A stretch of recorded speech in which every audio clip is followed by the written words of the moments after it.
Hi guys! So, kauwi ko lang galing work, galing duty. So, nung break ko kanina, may sasabihin ako sa experience ko, pag-uwi ko, very sad. It's not that very sad. It's look like, sad a little bit, like that. Hindi ako sad kasi umuwi ako galing work. But,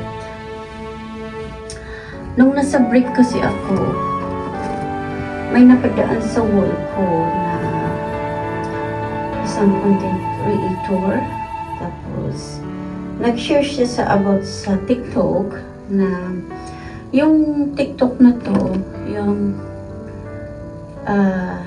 sinishare mo yung experience mo nung kabataan, nung childhood mo. So, nung ni-research ko sa TikTok, tapos nakita ko siya, ang sad, malungkot, parang bumalik lahat sa akin yung childhood ko. Kasi yung childhood ko, guys, sino nga ba talaga ako? Yung childhood ko, hindi talaga maganda.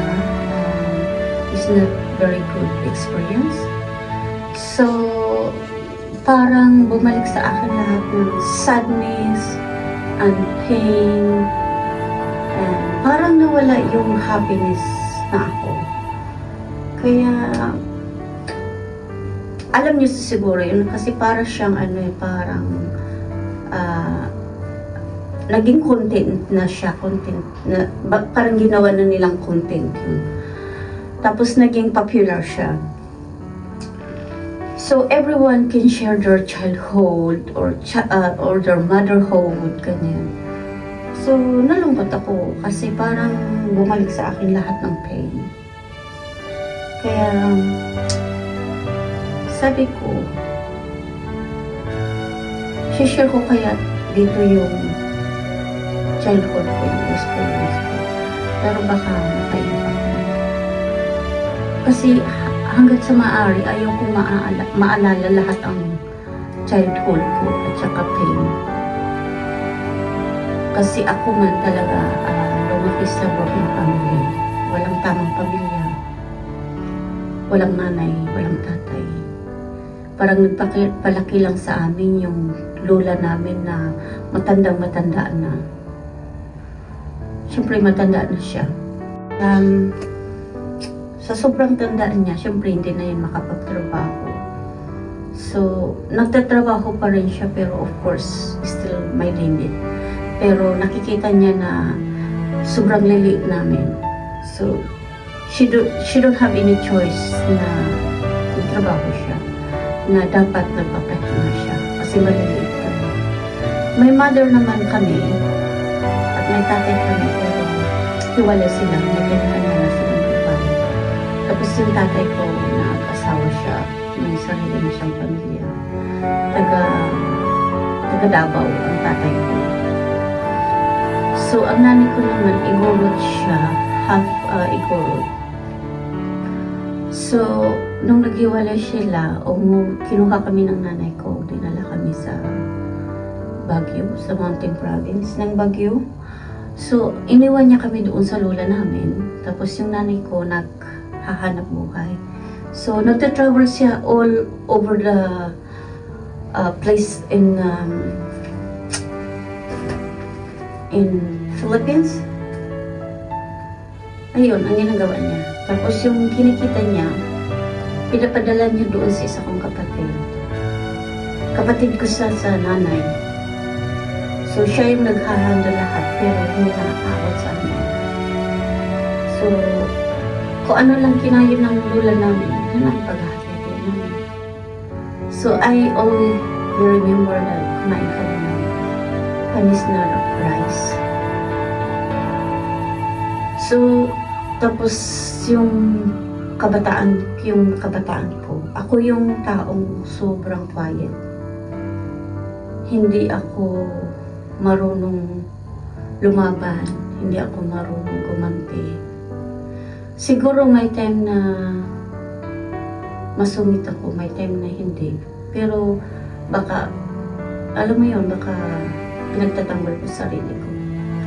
But inside the house, I don't manage to protect myself or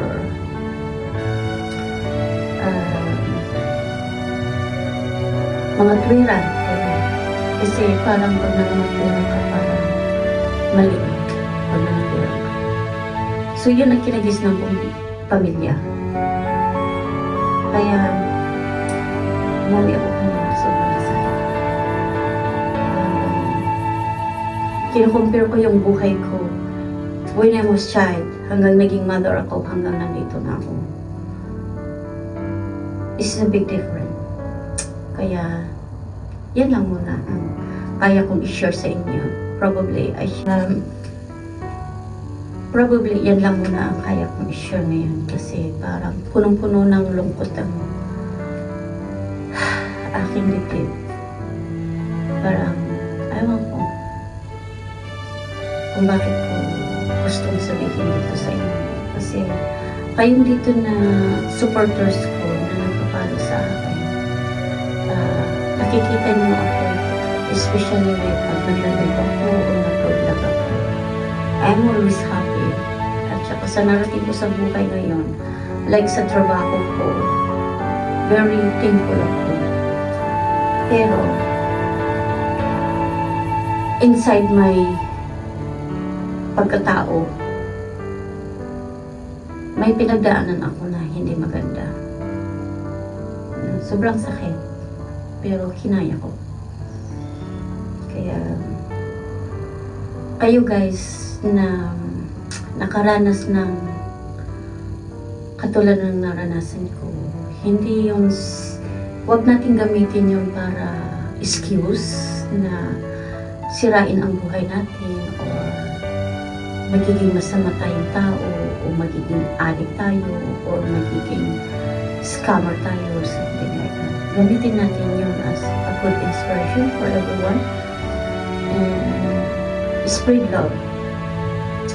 Kasi sa experience ko, yun ang nagpatatag sa akin. Kaya, love and love and love talaga. Spread love and para protektahan mo yung iiwan mo sa buhay. Siguro, mag-iwan ka ng good memory and para sa kanila. Yun lang siguro ang kaya kong i-share for now because I'm still sad. You know? I don't know. Ay, life. Kaya kayo siya guys. Hindi lahat na nakikita nyo sa social media na masaya, ganun. Hindi yun ang pagkatao nila, hindi yun ang pagkasihan natin sa kanila. Hanggat hindi nila sinasabi kung ano sila. Okay guys, kaya love and share and protect yourself. Walang ibang magtitiwala sa iyo kundi sarili mo ang pagkakatiwalaan mo. Don't trust ang nakikita mo sa paligid mo because not everyone is good. Okay guys? So yan lang muna. And siguro I will continue to share my life in the next vlog. Bye guys. Love you guys.